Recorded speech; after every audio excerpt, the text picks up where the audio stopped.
오늘 공부할 것은 제소 프란치스코 회란 뭐냐 하는 거죠. 우리 제소 프란치스코 회가 무엇이고 또 교회 안에서나 우리 가족 안에서 어떤 위치를 차지하고 있고 또 우리 제소 프란치스칸들은 그 안에서 어떻게 살려고 하는 사람들이냐 그런 이야기하고 또 제소 프란치스코 이제 800년 역사가 되는데 800년 동안 어떤 발자취를 걸어왔느냐 오늘 간략하게 소개를 하고 다음 시간에는 그 과정을 조금 더 세분화시켜서 이야기하는 시간이 되겠습니다.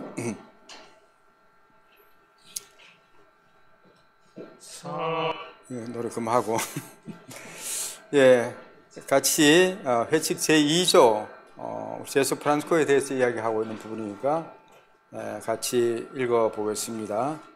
제소 프란치스코회는 프란치스코회 가족 중에서 독자적인 위치를 가지며 온 세계에 퍼져 있고 모든 신자들 그룹에 개방되어 있는 가톨릭 형제회의 유기적인 단일 조직체이다. 이 형제 자매들은 각자 제속 신분으로 사랑의 완성을 위하여 성령께 인도되어 서약으로 교회가 인가한 이 회칙에 따라 성 프란치스코처럼 복음적 성화를 추구한다. 예, 이 회칙 2조가 제소 프란치스코 회와 제소 프란치스칸의 정체성에 대한 이야기를 하고 있습니다.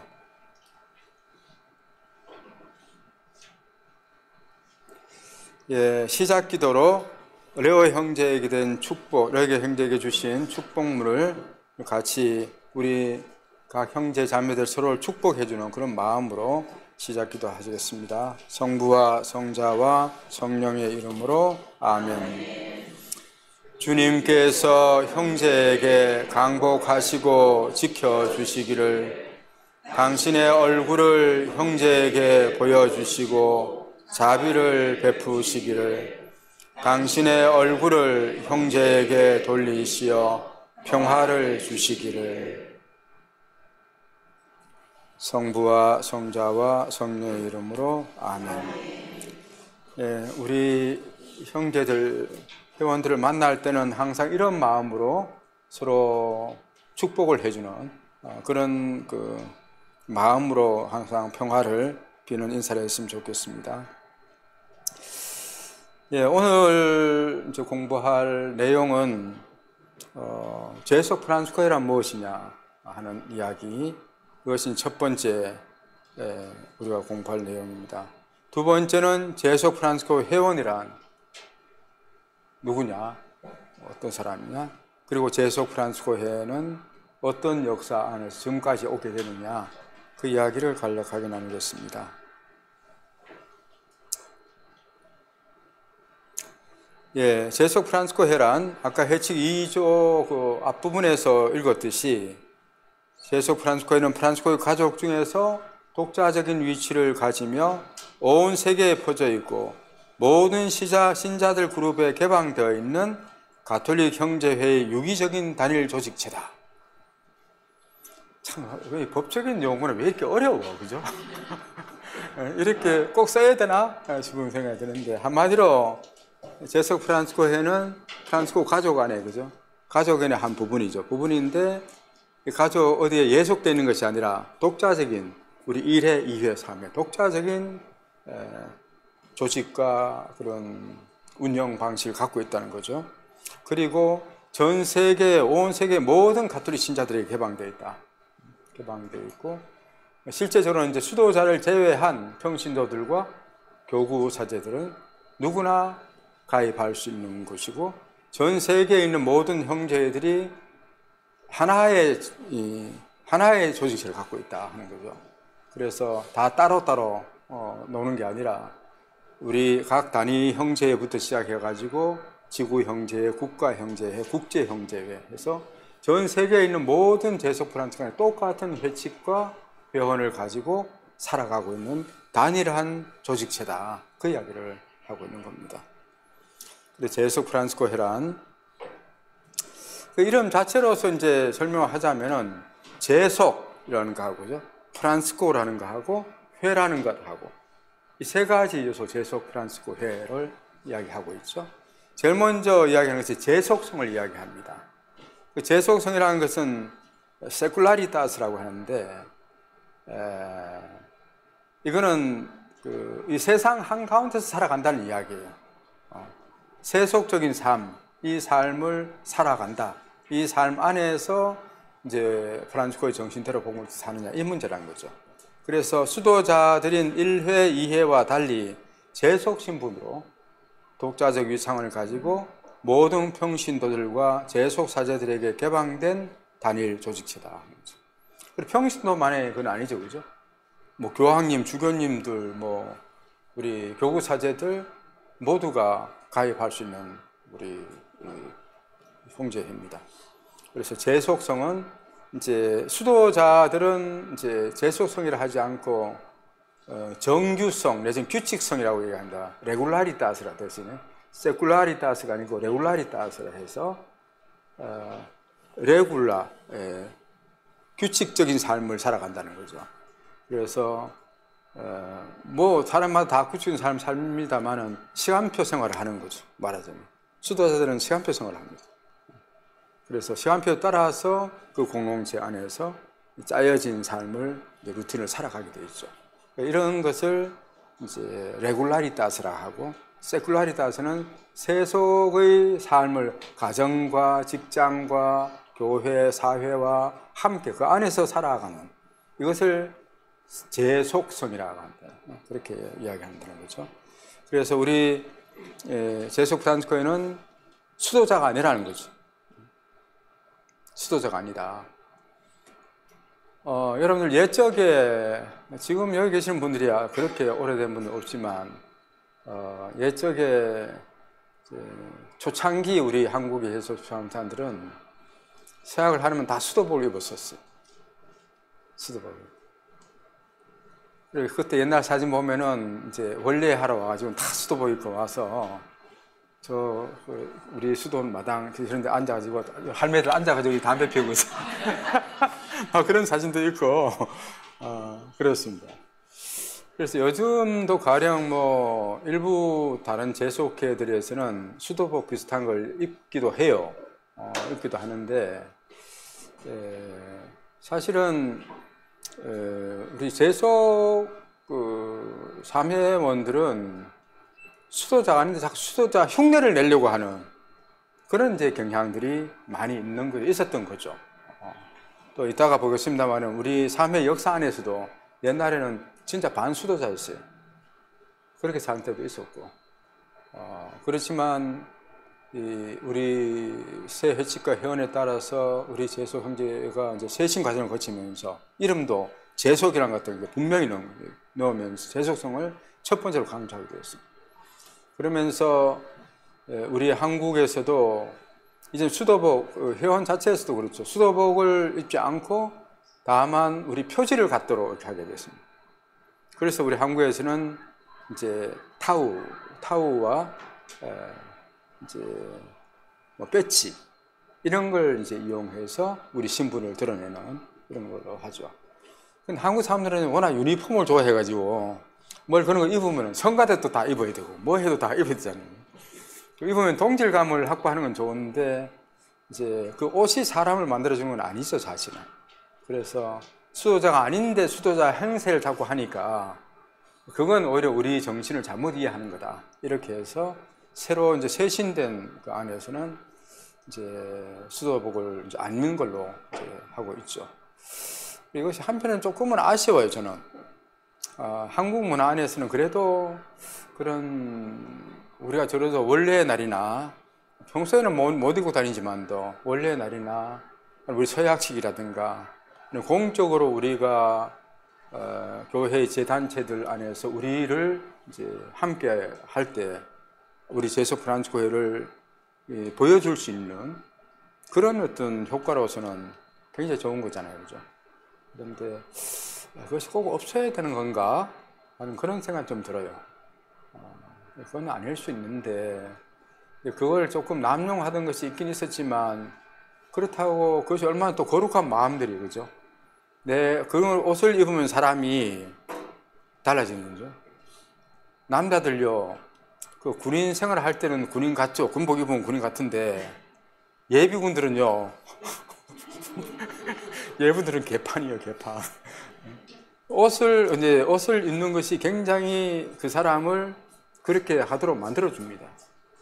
오늘 이제 수도자들도 이제는 수도복을 입지 않는 수녀회라든가 이런 또 이제 평복 수녀회들도 많이 생겨나고 있는데 그것이 그렇게 바람직한 건 아니에요, 실제로는.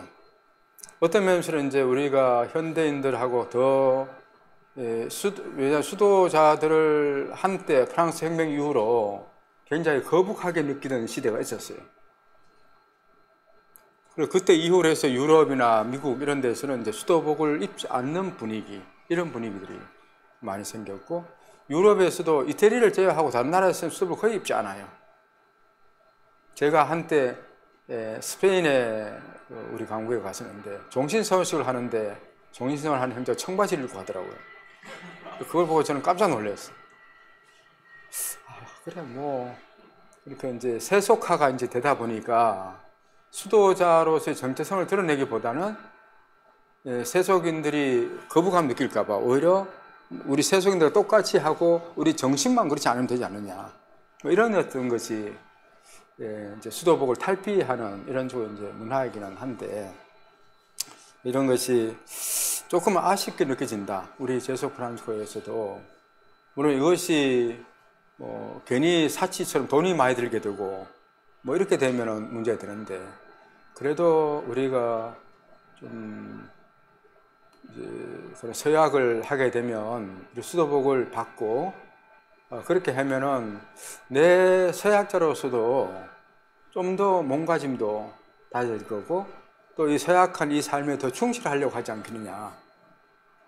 그런데 이제 뭐 살다 보면 조금 어려우면은 뭐 그냥 종신선 해놓고도 그냥 안 나오잖아요. 그게 종신인데, 그죠? 종신은 죽을 때까지를 얘기하는 거예요, 그죠? 그렇게 약속해놓고도 쉽게 그냥 파기해버리거든요.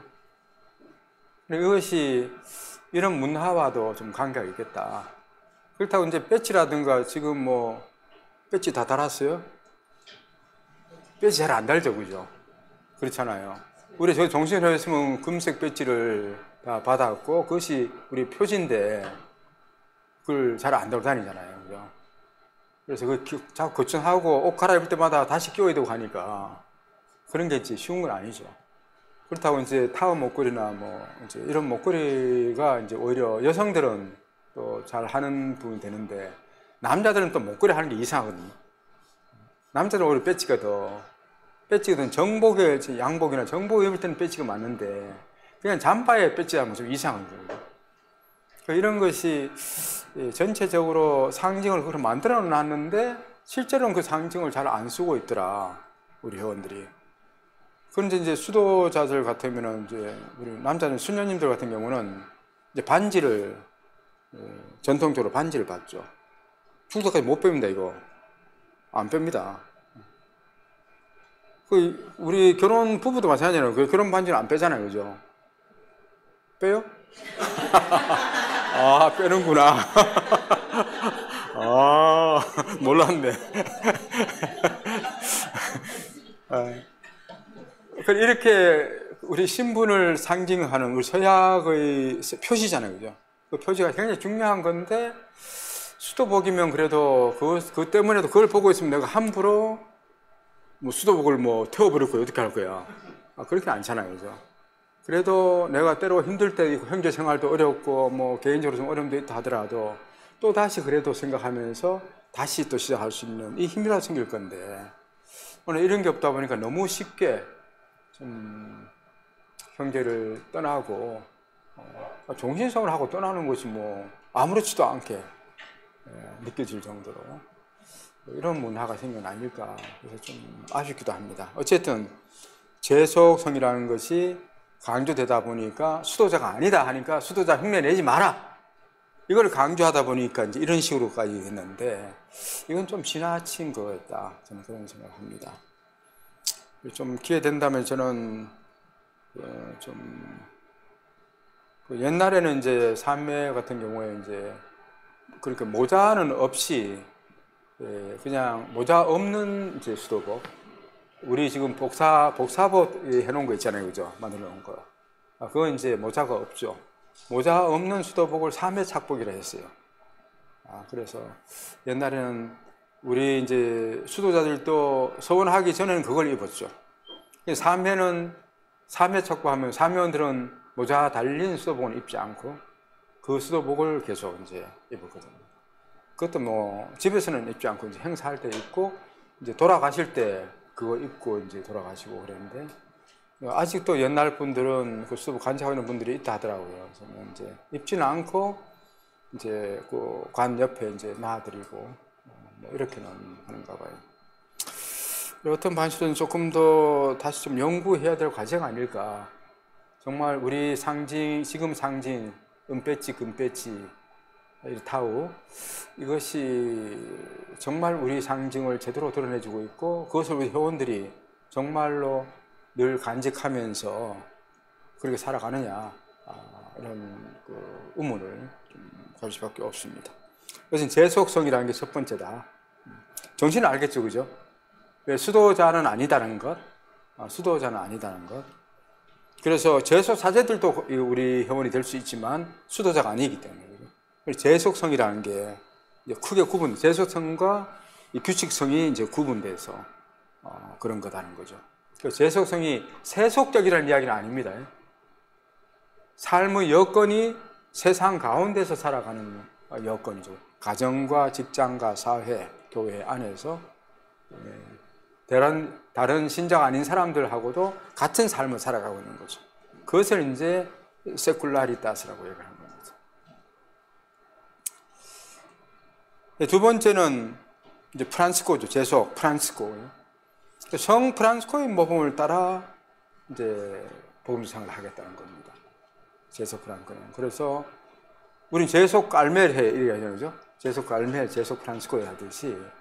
그래서 우리는 유일한 스승으로 사부로 프란시스코를 모시고 있는 거죠. 그래서 가령 우리가 이제 프란시스코에 대해서 그래서 계속 공부를 해야 되는 것이 프란시스코의 정신에 따라서 우리가 살아간다는 그런 그 회지. 나는 대데레사가 좋던데, 뭐 나는 이냐시오 성인이 좋던데, 뭐 십자가의 성년이 좋던데, 그러면 계속 갈멜리에 가야지, 그죠? 그런데 너무 쉽게 나는 성령 세신이 더 좋아. 나 레지오 마리아가 더 좋아. 그러면 레지오 마리아 하면 돼. 이 제수파는 하지 말고 하면 되는데. 이제 그런 것을 이제 제대로 의식 못하는 거죠. 나는 프란시스코의 정신에 따라서 복음을 살아서 하나님 나라 가는 길 여정을 걸어가는 그 단체에서 가입된 것이지 다른 성인 따라서 가는 성인 다 훌륭하죠, 그죠? 다 훌륭하고 배울 게 있고 하지만도 그들을 따라서 가는 길이라면 이 재속 프란시스코 회원은 아닌 거죠. 그래서 그런 의식이 우리 안에 필요한데 그런 의식이 조금은 좀 약한 것 같더라. 일부 회원들에게는 그런 생각이 듭니다.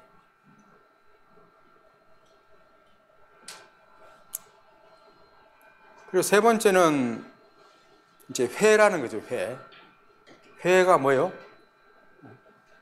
먹는 회 말고 방어회 뭐 이런 거 말고 회 말고 회인데 회를 이제 우리 재속 프란시스코 회 하는 그 SFO라 하잖아요. O가 회인데 O가 뭐냐? 오더입니다.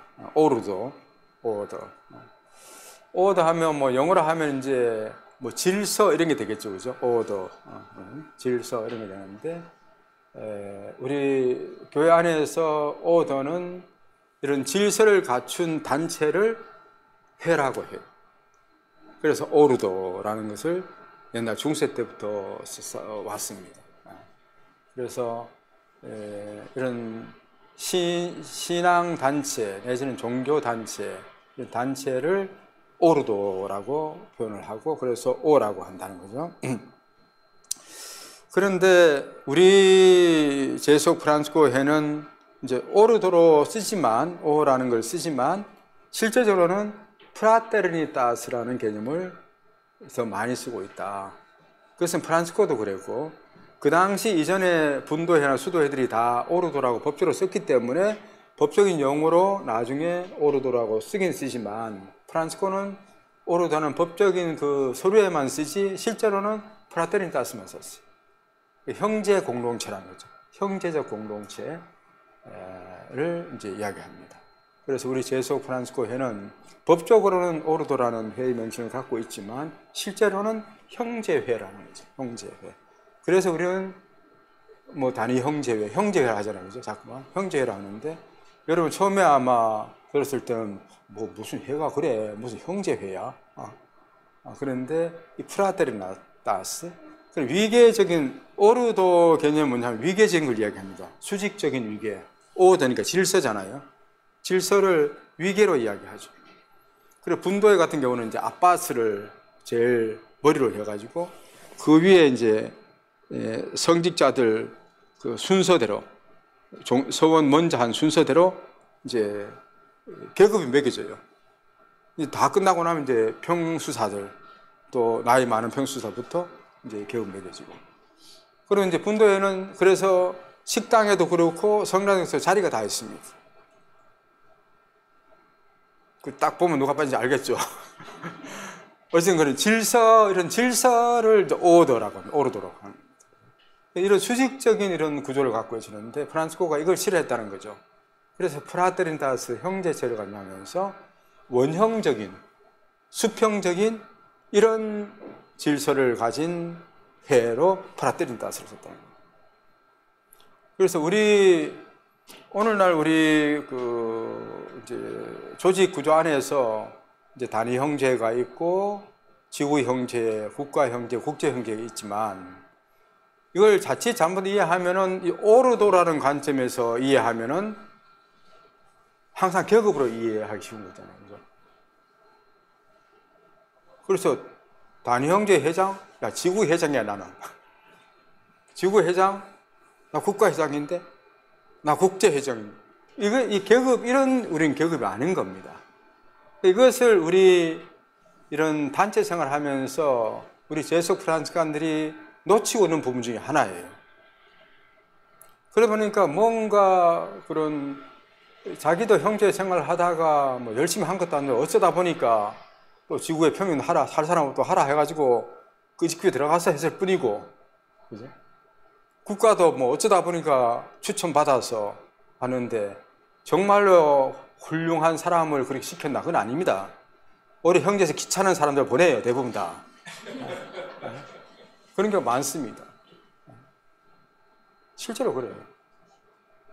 그런데 자기가 뭔가 이제는 뭐 높은 사람이 된 것이냐? 가르치려고 하고, 자꾸 지도하려고 하고, 더 배우려고 해야 되는데, 이게 그래서 프란치스코는 항상 봉사자의 종이라고 하잖아요. 그죠? 올라갈수록 봉사자와 종이 되어서 돼야 되는데, 이게 복음의 정신이기도 하고, 프란치스코는 예수님 그 정신을 따라서 우리는 높은 사람이 될수록 더 종이 되고 봉사자가 돼야 됩니다. 그런데 다 가르치려고 하는 쪽이잖아요. 이게 우리 제속 프란치스코를 잘못 이해하는 그런 거란 거죠. 심지어 영적 보호자도 마찬가지입니다. 영적 보호자도 회장보다 밑에예요. 그죠? 평연 중에 한 사람일 뿐이에요. 영적 보호자는. 법적으로. 근데 옛날에 이 새 우리 해치현이 나오기 전에는 영적 보호자들이 지도 신부였어요.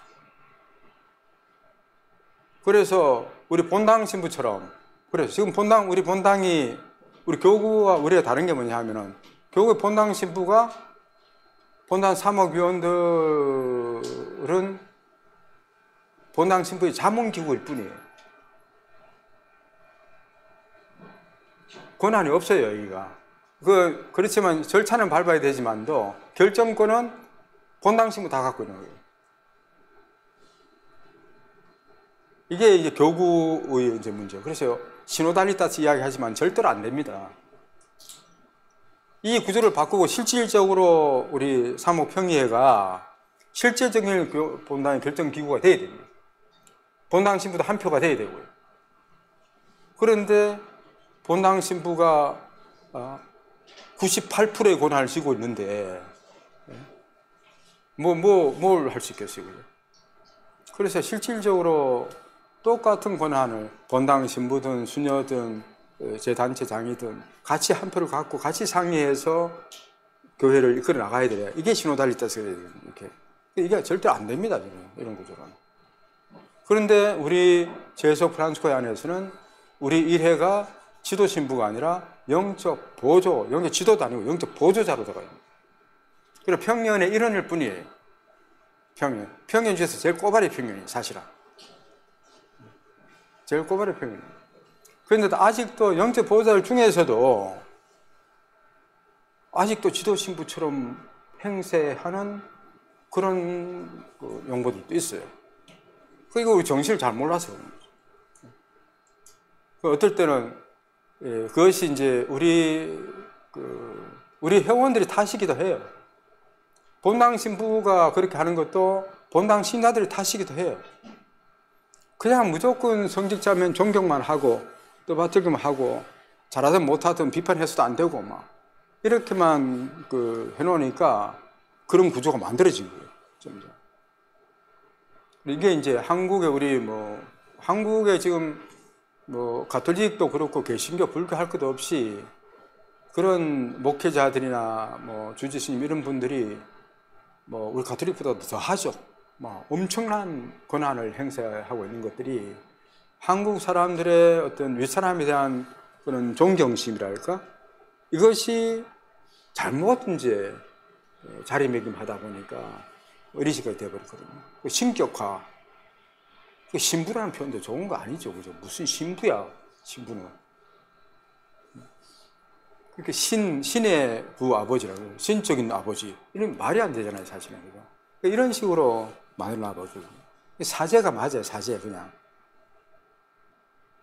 사제는 그냥 제사를 봉헌하는 사람이죠. 이게 사제예요. 신부는 아니에요. 근데 이런 표현 자체도 그렇고요. 네, 어쨌든 우리 형제회는 위계적인, 수직적인 위계를 지는 그런 구조가 아니라 수평적이고 원형적인 구조를 지는 모든 회원들이 종신서자면 똑같은 권리와 의무를 가지고 있어요. 그에 대해서 어떤 사람들이 형제를 위해서 봉사할 뿐이죠. 그것도 기간적으로만. 봉사하고 나면 똑같이 또 아무것도 아닌 사람이 돼. 평회원으로 같이 살아가게 돼. 저희들 같은 경우는 강구장 하고 나서도 아무것도 아니면 그 다음에 임기 끝나면 아무것도 아닙니다. 우리 교구는 주교님 되고 나면 평생 주교잖아요. 은퇴하고 나서 주교님, 평생 주교님. 우리 그런 거 없습니다. 그때 그 기간적으로만 봉사할 뿐이죠. 이런 어떤 자세가 우리 제소 프란치스코 회가 사회나 교회의 다른 단체들하고 차별화되는 가장 큰 것 중에 하나입니다. 이런 회 봤어요? 교회 안에 이런 단체 없습니다. 진짜요. 우리 이 정도로 한국에 13,000 정도 조직체를 갖고 있으면서도 이런 정신을 살아간다는 게 쉬운 거 아니죠. 근데 저는 이제 우리 규모가 커지면서 자꾸만 그 위계를 만들어가는 위계가 자꾸만 이런 수직적인 위계를 만들어가는 것 같아가지고 굉장히 안타까워요. 그래서 우리 형제 구조 전체가 지금 좀 이런 본질적인 부분에서부터 다시 이제 해석돼야 될 부분이 있는 거거든요. 그리고 우리 형제가 지금 계속 문제들을 여러 가지 일으키고 있는 부분들이 다 이런 부분입니다, 실제로는. 지금 가령 국가 형제 사태 같은 거 마찬가지입니다.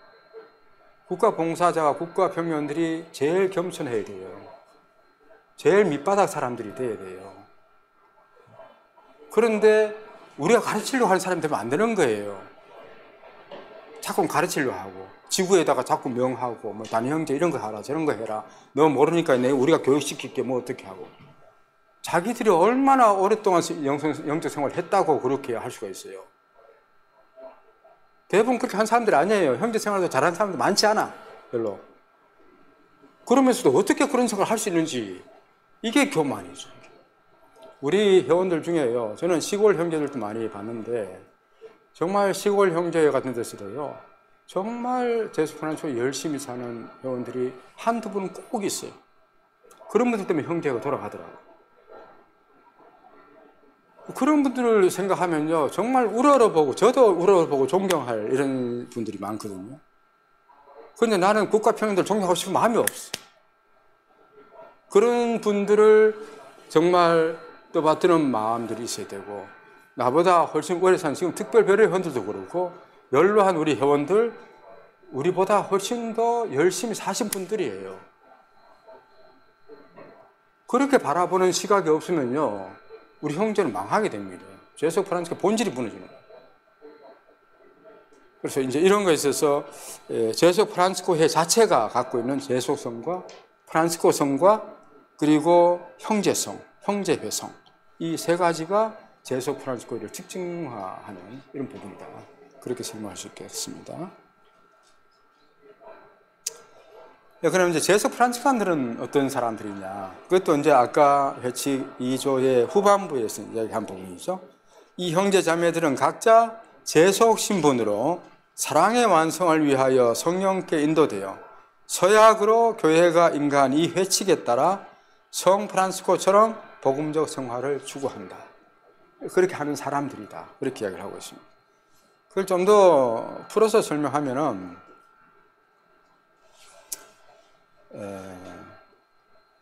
성령의 인도를 받아.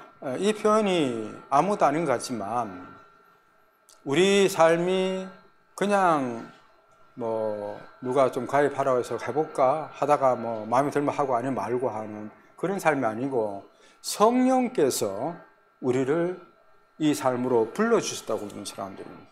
그래서 성소라고 해요. 성소. 우리 수도자, 성직자들을 수도성소, 뭐 사제성소 그런 얘기 하잖아요. 그죠? 우리 제소 프란치스칸 성소도 마찬가지로 이런 성소라는 거죠. 하느님의 거룩한 부르심이라는 겁니다. 그 부르심에 이끌려서 우리를 오게 되었고 그에 응답해서 그 부르신 게 합당하게 저도 살아가겠습니다 하고 공적으로 서약을 합니다. 수도자가 서약하고 사제들이 서품 때 서약을 하듯이 우리도 서약생활을 하는 겁니다. 그 서약생활을 하면서 우리 또한 이 교회가 인정하는 공적인 신분으로 들어가는 겁니다. 그래서 제소 프란치스코 회를 뭐 레지오 하면서 뭐 꾸리아나 뭐 프레시둠 거기 단장이나 뭐 하는 거 하고 비슷하게 생각하는 사람도 있어요. 그걸 더 중요시하는 사람도 있어요. 그런데 레지오 마리 같은 경우는 서약을 하지 않죠. 뭘 합니까? 선서를 합니다. 선서를 합니다. 서약을 하는 게 아니에요. 우리가 결혼 서약도 그렇고 수도 서약도 서약은 하나님 앞에서의 공적인 약속입니다. 그리고 교회가 그걸 이제 그래서 서약은 교회가 하는 것이지 교회가 우리가 이렇게 살겠다는 것 갖다가 공식적으로 인정해주고 축복해주는 것이 서약입니다. 그러므로 해서 교회는 우리 제소 프란치스코 회원을 통해서 우리 수도자 프란치스칸 수도자들이 있고 그들이 있지만도 그들이 이 카리스마를 이 세상에 더오로 다 펼칠 수가 없기 때문에 그들을 도와서 여러분들이 이 세상 가운데 사는 게 세상 안에 이 프란치스코의 정신을 꽃피워내라고 그런 소명을 우리에게 주면서 축복을 해주는 것이 서약이라는 거죠. 어마어마하죠, 그죠? 내가 별거 아닌 것 같은 존재 같아요? 그렇지 않아요. 내가 조금만 젊었으면 수도자가 됐을지 모르겠지만 어쩌다 보니까 결혼도 하게 됐고 나이 들어서 이제 세상 수도자가 안 될 것 같고 그래서 이런 삶으로 불림을 받았는데 이제 수도자, 성직자와 더불어 교회의 공적인 신분으로 들어가는 겁니다. 그리고 우리 서약의 의미가 그런 겁니다. 서약하기 전에는 수도자 성직자의 공식적인 이런 교회의 공인 계열에 못 들어갔어요. 이제 서약을 통해서 우리도 교회의 공적인 신분에 들어갑니다. 그래서 종사역 하고 나면은 수도자 성직자들 욕하면 안 됩니다. 그 전에 욕 시큰 해도 돼요. 아직 해야 됩니다. 그러나 종신을 했으면 내가 이제는 이쪽 물이 아니고 이쪽 물로 건너온 거예요. 그러면 내가 욕하면 누워서 침 뱉는 게 되는 거죠. 물론 교회를 위해서 우리가 건전한 비판들은 할 수 있죠. 그렇지만 그것은 나의 문제이기도 하다는 겁니다. 이제는. 그렇죠? 그 성직자 수자의 말은 나도 교회를 위해서 교회가 인정한 공인인데 내가 오히려 세상을 위해서 내가 더 열심히 살았어야 되는데 수도자 성직자들은 교회를 위해서 직접적인 어떤 그런 봉사를 산다면은 우리는 세상 가운데서 그걸 살아내야 되잖아요. 그죠? 그럼 그걸 못 살아서 세상이 모양 욕골이다고 생각해야 되는 거죠. 그게 내 탓이 해야 되는 거죠. 그리고 이것이 우리가 그냥 일반 신자들하고 서약한 우리 제수 프란스하고 차이라는 거죠. 교회의 공민으로 넘어온 사람들이다. 이것이 우리 제수 프란스코 회원이 살아가는 양식이라고 볼 수 있습니다. 이렇게 하기 너무 좋은 이야기만 한 것 같아요. 그죠?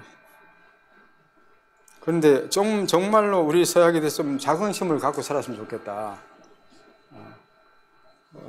우리가 다 보잘것없는 사람들이지만 하나님께서는 우리를 필요로 하셔서 이 교회와 세상이 좀 더 하나님 보시기에 아름다운 그런 교회와 세상이 될 수 있도록 우리의 협력을 부탁하는 거거든요. 그걸 살아내라고.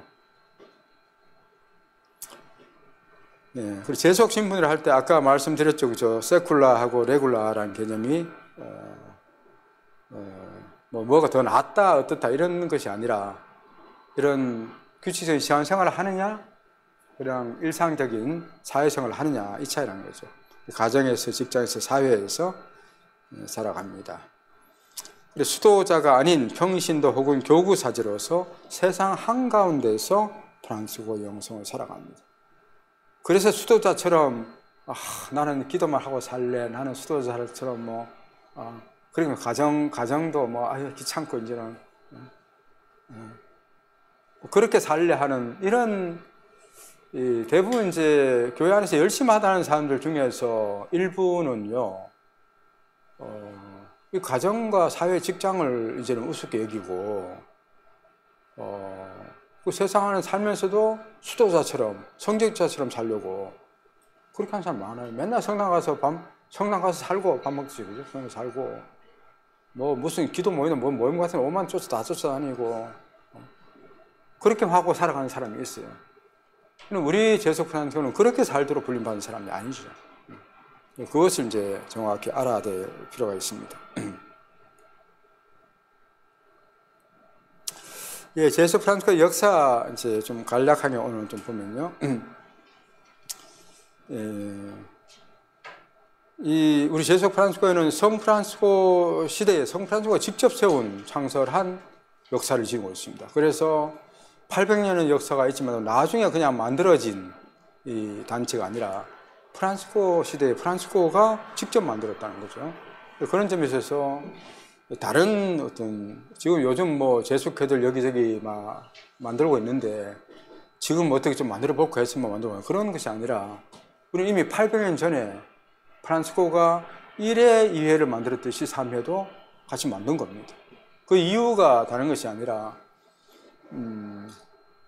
이제 프란스코와 그 형제들이 그렇게 열심히 사는 거, 복음 사는 거 보고는 수많은 사람들이 이제 그렇게 살고 싶어 하는 거죠. 젊은 사람만 아니라 결혼한 사람들도 그렇게 살고 싶어 가지고 가정 버리고라도 오고 싶어 하는 거다. 그러니까 이제 프란스코가 그러지 말라고, 여러분들 가정에 살면서 이 세속에 살면서도 복음을 살아갈 수 있는 방법을 내가 만들어 주겠다고. 그렇게 해서 시작한 모임이 회개자들의 모임이 이제 우리 안에서 생겨나게 된 거죠. 그것이 그래서 우리 이제 회칙 서문에 있는 회개하는 형제 자매들에게 이제 보낸 그 이제 내용이 신자들에게 보낸 편지입니다. 1215년경에 쓴 건데, 이때 이미 이제 우리 회개자들, 프란치스코를 다른 회개자 그룹들이 있었던 거죠. 있어가지고 프란치스코가 그들에게 우리 회개하는 삶을 살자 하면서 써준 것이 이 신자를 보낸 편지, 첫 번째 편지예요. 그래서 이 편지는 회개하는 일이고 회개하지 않은 일에 대한 이야기를 하고 있습니다. 교기에 우리 이 형제의 이름은 아시시 회개자들, 회개의 형제 자매들 이렇게 불림받았죠. 회개자 그룹이었습니다.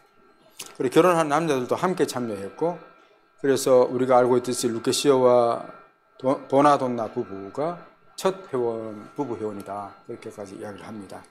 그래서 이렇게 이것이 이제 시발점이 되었고, 법적인 회로서는 1221년에 첫 회칙인 메모리알레 프로포시티라는 이제 회개자들을 위한 그 어떤 지침이 나와요. 이건 이제 교황청에서 만든 건데, 그래서 그 당시에 프란치스코를 따르는 이런 그룹이 있었고, 회개자 그룹이 있었고, 또 다른 그 여기저기서 그런 회개자 그룹들이 많이 있었다고 해요. 그래서 근데 교회에서 볼 때는 이거 그냥 마구잡이로 이렇게 만들어 놔서는 이상하게 가고 있겠다 싶어서 공식적으로 이런 회개생활을 하는 사람들이 이런 지침에 따라서 이제 살도록 만든 것이죠. 그것이 이제 이 메모리알레 프로포시티입니다. 이것은 아마 우골리노 추기경이 기본적으로 만들었을 거라고 이야기를 합니다. 그래서 이것은 우리만이 아니라 그 당시에 다른 회개자들, 비프란치스칸 회개자들에게도 똑같이 적용된 첫 번째 회칙이고, 이 회칙으로 우리 형제회도 이제 시작을 하게 됩니다. 이걸 이제 첫 번째 회칙이라고도 합니다.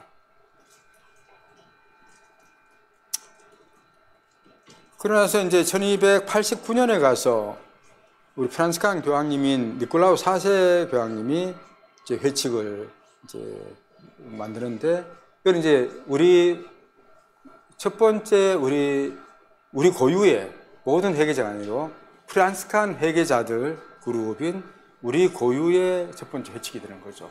회칙이 되는데, 이 회칙이 근 600년간을 살아왔습니다. 살아왔는데, 여기서 이제는 이 관할권을 작은 형제회가 관할하는 회개자 그룹으로 이렇게 만들어놨어요. 그래서 그냥 자발적으로 생겨난 이런 그룹이 작은 형제회에 예속된 단체처럼 이렇게 한 600년을 살아왔습니다.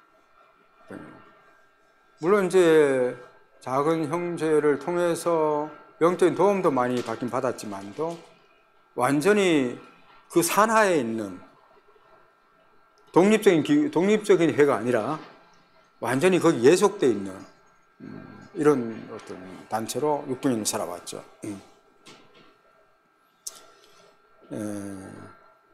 그런데 유럽 전역으로 발전해 나갔고, 그렇지만 14세기 와서는 패스트하고 서방교회가 분열되는 이런 문제들이 생기면서 또 타격을 많이 받습니다. 잘 성장하다가 이런 어떤 과정을 거치게 되고, 그러면서도 13, 15세기에 가장 많은 성인 성녀들을 배출을 해요. 우리 제소프란간 중에서. 그리고 16, 17세기에 가서는 많은 귀족들이 입회를 한다고 해요. 귀족들이 많이 입회를 하고, 또 르네상스와 프로테스탄트 운동 이런 걸 뜨면서 유럽에서는 그 때문에 이제 많이 꺾이게 되고, 대신 이제 중남미로 가서는 거기에 이제 콜럼부스 이후로 이제 신대륙이 발견되고 하면서 그쪽이 이제 프란치스칸들이 많아요. 그래서 남미와 북미 일대의 이 도시들이 대부분 다 우리 프란치스칸 관련된 도시들이 많죠. 샌프란시스코, 로스앤젤레스 천사들의 성 마리아, 그 때문에 로스앤젤레스가 된 거고. 주변에서 다 이제 우리 프란치스칸들이 성교를 이제 해가지고 만들었죠. 그래서 그래서 우리 중남미 쪽에서는 이제 이때 성장을 하게 되고 유럽은 쇠퇴를 하는 이런 과정을 거쳤습니다. 그리고 18, 19세기 와서는 이제 대실현기를 맞게 되죠. 이건 뭐 수도의 자체들도 완전히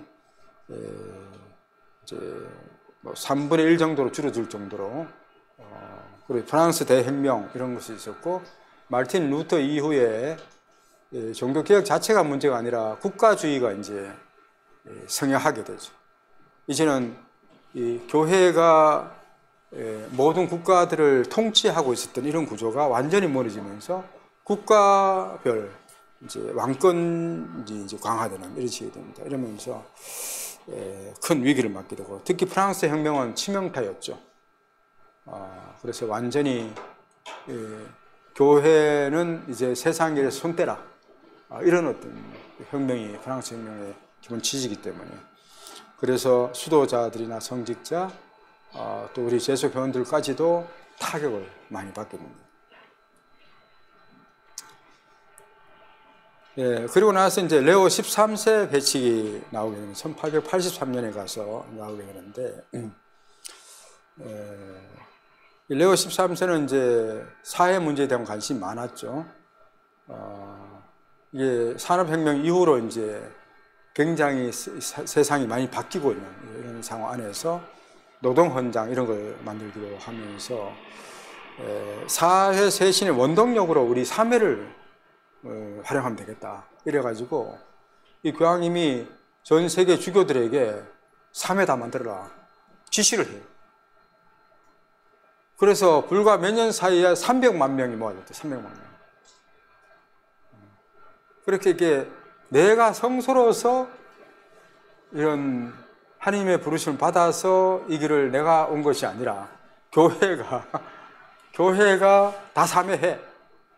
이래가지고 이제 만드는 이런 관이 됐다 보니까 회원수는 급증을 했지만 영적으로는 굉장히 이제 타락을 하게 됐습니다. 그러면서 이제 사회 운동이나 정치적 참여 이런 것도 못하게 만들고 또 불건전한 오락과 세속적 세계와의 지나친 접촉도 금지시키고 그러면서 개인 성화를 위한 신심 생활을 강조해요. 이때부터 이제 우리 제소 프란스코 회가 신심 단체화 되기 시작합니다. 우리 원래 제소 프란스코 회는 교회와 세상을 위해서 특히 가난한 사람들을 위해서 그죠? 그들을 돕거나 세상에 복음의 가치를 전달하는 그것이 이제 중심 소명으로 살았었는데 그런 걸 하지 말고 신앙생활을 열심히 해라 이러면 사회 뜻대로 신경 쓰지 말고 기도나 열심히 하고 그래 신랑 목적부터 해서 그때부터 프랑스칸 신심 운동들이 팍 가지고 그래서 우리 제소교회 들어오라고 하면 옛날에는 그건 기도 너무 많이 해서 안 갈래. 요즘은 별로 기도도 많이 안 하지만 그 당시는 계속 기도만 많이 하는 깔멜 제소교회는 오히려 기도를 해야 기도가 주 성소인 곳이죠. 그런데 우리 제소 프란스코 회는 교회와 사회를 복음화시키는 일, 그 일을 이제 중심으로 살아가야 되는 것이 우리 성소인데 그걸 안 하고 신심생활적으로만 가게 됐다는 거죠. 그런 과정이 되면서 1930년도부터는 이제 급감하기 시작합니다. 이런 프란스칸 이상이 이제 더 이상 살았으니까 그냥 뭐 신심생활 하는 정도니까 뭐 본당에서 여러 가지 레지오도 생기고 뭐 오만 것 이제는 나름대로 신심 활동들을 다 할 수 있으니까 굳이 뭐 3회 안 가도 되는 이런 것이 되어버린 거죠. 그래서 가톨릭 액션 단체들도 많이 활성화되고 여러 종류의 이제 신심 단체들도 지속적인 성체조배회 뭐 이제 가난하들을 위한 것도 빈첸시아 바울회 뭐 이런 것도 생기고 뭐죠 포콜라르도 생기고 뭐 이런 것들이 계속 생기니까 이 제소 프란스코는 이제 노인회밖에 안 돼요. 노인 신심 단체밖에 안 됩니다. 그러니까 여기서 이제 문제가 이제 생기면서 이때부터 이제 새로운 쇄신 작업을 이제 하기 시작합니다.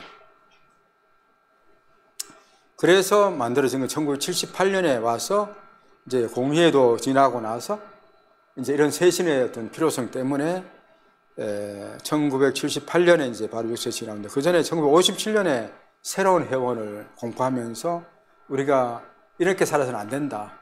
새롭게 살자 하면서 재속성도 강조하고 세상 안에서 성화도 교회 안에서 신심만이 아니라 세상 안에서 성화의 과정을 거치는 이것을 이제 부과시킵니다. 이것이 바로 육세 해체의 기초가 되죠. 그러면서 이름도 재속 프란스코회로 개명을 합니다.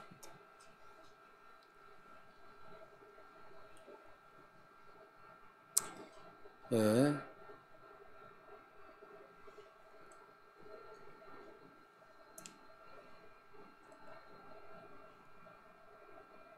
예, 그리고 1990년에 지금 이제 새 회원이 반포되고 이제 비로소 자치권이 회복돼요. 그리고 이 바오로 6세 해칙과 지금 90년에 새 회원을 통해서 우리 이제 재속 형제회가 비로소 자치권을 갖게 됩니다. 1회에 예속된 것이 아니라 자치권을 갖게 됩니다. 이 최근의 일이에요. 우리 시대에 이제 이루어진 일입니다. 그래서 이것이 이제 아직 혼란을 겪고 있죠. 그 1회가 상급 지휘권과 영적 보조 역할만 하고 실질적으로는 행정에 개입하지 못하게 이제 이렇게 해서 자치권을 이제 부여를 한 건데 그 관성의 법칙이라고 그러죠. 이걸 살아오던 게 늘 그렇게 우리는 그 지도 신부 없으면 안 돼요. 그 지도 신부가 결정 한번 따라 하고 뭐 그러면 됐는데 우리가 결정 다 하니까 그런 걸 해본 적도 없고 그러니까 우리 뭐 평의회를 만들어서 평의회 만들어 하는데 어떻게 회의하는지도 잘 모르고 뭐 그러니까 또 이제 영보들이 또 개입을 하기 시작합니다. 그래서 왜 이따구로 하느냐 저렇게 하느냐 뭐 그래서 아직도 이런 완전히 자치권이 회복됐다고 볼 수 없죠. 법적으로는 다 주어졌는데도 불구하고 자체 역량이 그게 안 되는 겁니다. 안 되다 보니까 각 평회, 단위 형제는 단위 형제, 지구도 마찬가지고 국가도 그렇고 우리 이 정신을 올바로 사는데 이 행정이 뒷받침을 해줘야 되는데 어떻게 회의할 줄도 잘 몰라요.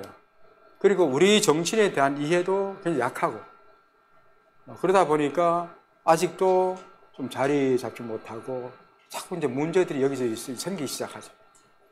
다른 세속 단체들하고 비슷하게 생각을 하니까 거기서부터 문제가 생겨가지고 싸우고 뭐 맨날 형제 뭐 또 해체되고 다시 또 뭐 총회하고 이제 뭐 평은 다 서로 안 하려 하고 뭐 이런 분위기가 이게 시험적인 이런 과정인데 좋은 쪽으로 가야 되는데 어떻게 보면 제가 볼 때는 굉장히 우리 실패한 케이스로 가고 있는 이런 것이 보여요.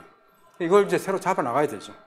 잡아 나가서 정말로 이제는 우리 성숙하게 우리 자치권을 행사하면서 1회와 2회와 함께 협력하면서 1회, 2회가 교회 중심으로 우리 프란치스칸 정신을 확장시켜 나간다면은 우리 사면은 세상 안에서 우리 프란치스칸 정신을 영성을 꽃피워내는 이런 어떤 역할들을 이제 해야죠. 집안에서 싸우는 게 아니라 실제로 우리 한국 교회 안에서 13,000명이 되는 이런 거대한 조직을 가진 데는 우리밖에 없습니다. 단일 조직으로 그죠? 그리고 우리 각 지구, 각 단위까지 하면요, 우리 각 그 교구마다 세포처럼 다 퍼져 있습니다. 다 퍼져 있습니다. 그리고 우리 재속 프란치스칸은 이 교회와 세상을 위해서 우리 프란치스칸 연수를 꽃피우기만 한다면은 엄청난 이제 그 역할을 하게 될 건데 실제로는 형제 지도층에 있는 평의회들이 그런 어떤 생각은 없고 뭐라고 이 조직 하나 운영해가지고 서로 잘났니 못났냐고 싸우고 있고 예? 우리 형제 안에서 그냥 뭐 이렇게 모임만 하고 그냥 이렇게만 하면 살면 되지 뭐 이런 식으로 생각하다 보니까 13,000명 되는 회원을 가지고도 좋은 자원을 가지고도 우리 한국교회를 위해서도 큰 기여를 생각보다 큰 기여를 못하고 살아요. 그래서 저는 3회가 아니라 4회를 만들어야 된다 이렇게 이제 우리 주장을 해요. 이래 가지면 안 된다. 뭔가 기본을 잘못 만들어 버렸다 지금. 그래서 지금 우치원반에게 부담 주는 이야기 아닙니다, 그죠? 그래서 우리 정신이 원래 이런 거라는 거 알고 우리가 앞으로 살아가야 할 것은 이런 식으로 살자는 것이지 일반 다른 단체들처럼 그렇게 살고 한다면 이 생활을 할 필요 없는 거죠. 그럴 바에는 진짜 사회가 아니라 사회가 훨씬 낫다. 그렇게 좀 이야기를 하고 싶어요. 예, 우리 제소 프랑크에는 수많은 성인 성녀들을 보유한 성인 보유 강국이 아니고 예, 복자 루키치오는 물론이고 우리 그저께 주보 축을 지냈죠. 헝가리 성녀 엘리사벳, 프랑스 성 루도비코 공동주부로 있고 코르도나의 성녀 말가리다, 비테르보의 성녀 로사, 성 토마스 모어, 성 요한 마리아 비안네 모든 사제들의 주보인 요한 마리아 비안네 사제도 우리 사미원이었고 폴리뇨의 성 안젤라, 오상의 성 마리아 프란체스카 같은 경우도 있고 예. 그리고 교황님들도 그리고리오 9세부터 바오로 6세까지 20여 명의 교황님들이 우리 사미원이었습니다. 그리고 시성이라고 불리는 단테, 미켈란젤로, 라파엘, 콜럼부스까지도 또 레제마리의 창설자 프랭크 더프도 우리 사미원입니다. 빈첸시오의 창설자 프레데릭 오자남도 우리 사미원입니다. 그리고 우리 성인이 아닌 그런 우리 이 세상을 이끌어가는 선도하는 이제 훌륭한 역할을 하는 분들 중에서 사미원이 굉장히 많습니다. 그리고 단순한 신신단체가 아니라는 것, 우리가 교회 세상에서 빛이 되어주는 역할을 해야 되는 것이 우리의 소명이라는 것을 이런 성인 복자들을 통해서 이제 볼 수 있습니다. 그래서 오늘날에 와서 이제 우리 제소 프란치스칸 중에서도 또 성인이 나와야 되죠. 어떻게 하면 나올까요? 우리 세라핌 형제에서 우리 세라핌 형제에서 성인 나오면 누가 성인 될 수 있을까? 서로 성인 되십시오. 좀 이렇게 좀 해주면 좋을 것 같습니다. 예, 오늘 그 내용을 좀 요약하면은 제소 프란치스코에는 예수 그리스도의 복음을 실행함으로써 크리스찬 성덕으로 나아가려고 하는 사람들이다. 복음을 실행하는 것. 그리고 성소에 응답하는 삶이다. 제소 프란치스코는 성소에 응답하고 제속 신분으로 사랑을 완성하며 교회가 인준한 회칙을 서약하면서 살아간다. 그리고 유구한 전통을 자랑한다. 800년 역사를 가지고 있고 수많은 성인 성녀들을 배출한 그런 형제다. 그렇게 요약할 수 있겠습니다.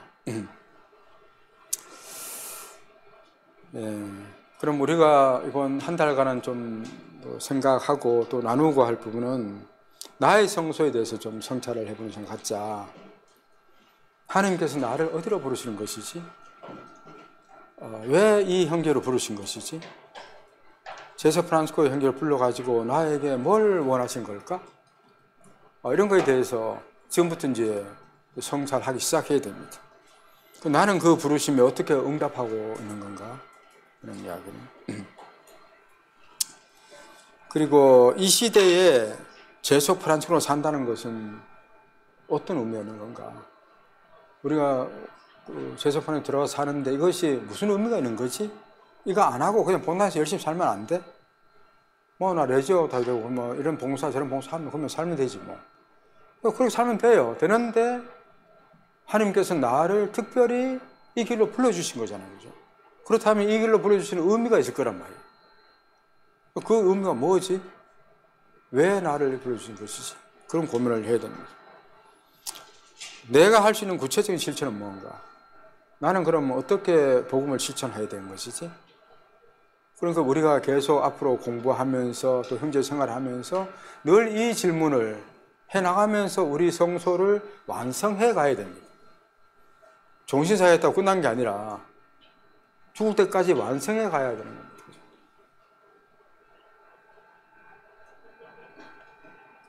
그래서 일상의 작은 실천이 성덕으로 가는 길이 됩니다.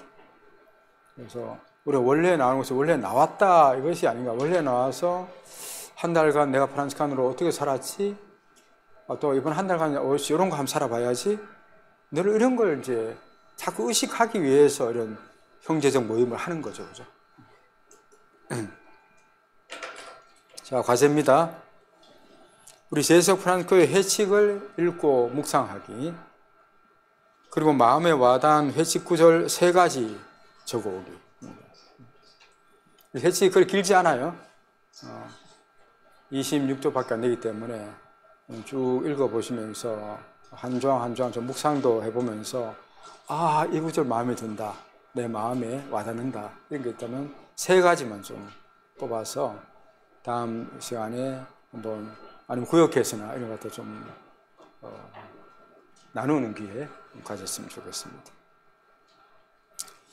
같이 마친 기도 회칙 제4조로 바치도록 하겠습니다. 성부와 성자와 성령의 이름으로 아멘. 제속 프란치스코회 회원의 회칙과 생활은 아시시의 성 프란치스코의 모범을 따라 우리 주 예수 그리스도의 복음을 실행하는 것이다. 성 프란치스코는 하느님과 사람들과의 관계에 있어 그리스도를 당신 생활에 영감을 주는 분이자 중심으로 삼으셨다. 그리스도는 성부께서 주신 사랑의 선물로서 아버지께로 나아가는 길이며 우리가 성령을 통해 도달하는 진리이며 삶의 충만함을 주려고 온 생명이시다. 회원은 특별히 복음을 자주 읽어서 복음에서 삶으로, 삶에서 복음으로 나아가야 한다. 영광이 성부와 성자와 성령께 성부와 성자와 성령의 이름으로 아멘. 수고하셨습니다.